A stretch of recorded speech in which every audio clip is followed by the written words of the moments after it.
Greetings to everyone. So, in the last class, we started our unit 2, that is our natural resources. So, in this natural resources, we have studied about the classification of natural resources, that is living and non-living, renewable and non-renewable. So now we will go for an important resource, natural resource, that is called as water resource. So what are these water resources, or why do we use water? Okay, or how do people use water resources? So all of us know that water is very precious in nature, right? So it has to be used everywhere, right? And we use water in household for personal use and then for recreational activities. So in households, we use it for washing, then we fill the car with water, then watering the plants, putting out the fire, giving water for the cows, watering the grass, washing of car, right? And then for personal use, we wash the teeth, drink water, take a shower, then walk in the pool for recovering health, right? So recreational activities in this, we go to the pool, beaches, right? Walk in the pool for recovering our health, then skiing in the mountains, fish in the lakes, play with a ball in the river, and then surf it in the ocean. So all these activities, we use water as the main resource, isn't it? Now, how we use this water? Are we using water in our life as we need, or are we over utilizing the water resource? Right. So answer is the same. That is, we overutilize.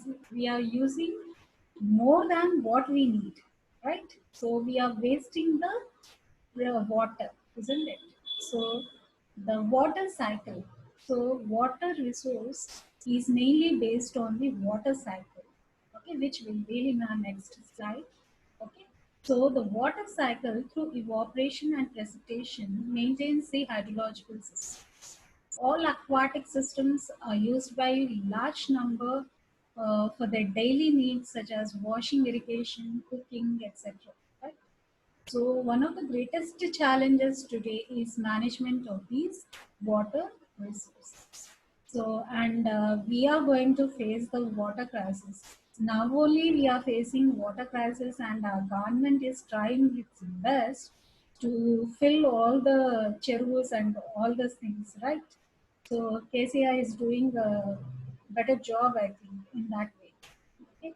So overutilization of water occurs at various levels, right?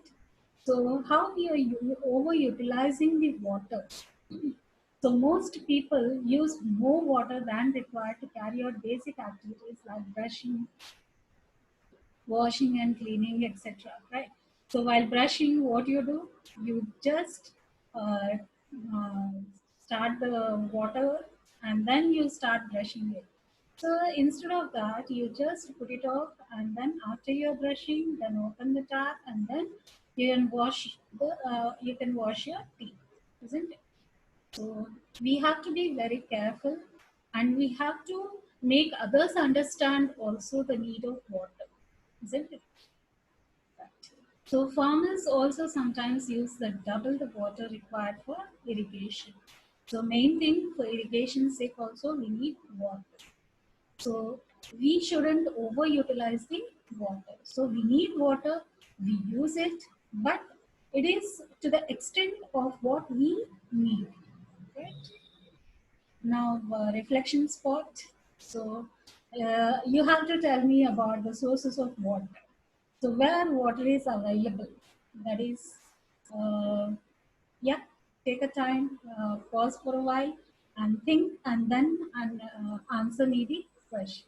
Okay, right. Thank you. So you know that the water sources are many ways. That is groundwater, then surface water, and then rainwater, isn't it? So all these things you know, right? So the subsurface water or groundwater. So it is one of the most valuable resources of water. So we dig our bore wells, right? So from there we get the water also from the underground, right? And then we have these beds, that is, so you can see this water table, that is, we have this unconfined aquifers, confined aquifers, etc. Okay, so we'll go in detail about this. So this is the groundwater. So you are pumping well inside it, okay, and groundwater and the water table, groundwater flow, and then you will get the water. So some of the water will undergo evaporation, then it undergoes precipitation and comes in the form of rain. Okay? So this is our hydrological cycle or water cycle. Already you know that is surface runoff water undergoes evaporation, then precipitation in the form of rain, that is condensation. It gives off the rain, that is again surface water is, we are getting back the surface water. Now, I told you that aquifer.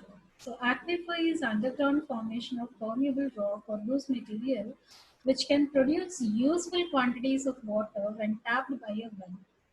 So, aquifers come in all sizes. Okay, they may be small or they may be large. Okay, so there are some rocks which can be used for water therapy. So, you can see here the aquifers, okay, and in another table we have, okay, so all openings below water table full of groundwater, okay, in between these aquifers you have this water, right? Then this is a confined aquifer where we get the water by pumping it, you can take out the water, and this is a unconfined aquifer.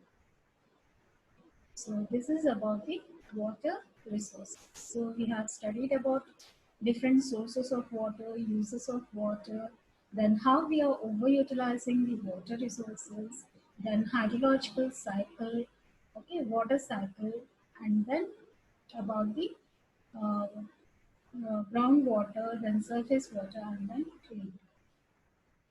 So this is about the water resources. Thank you.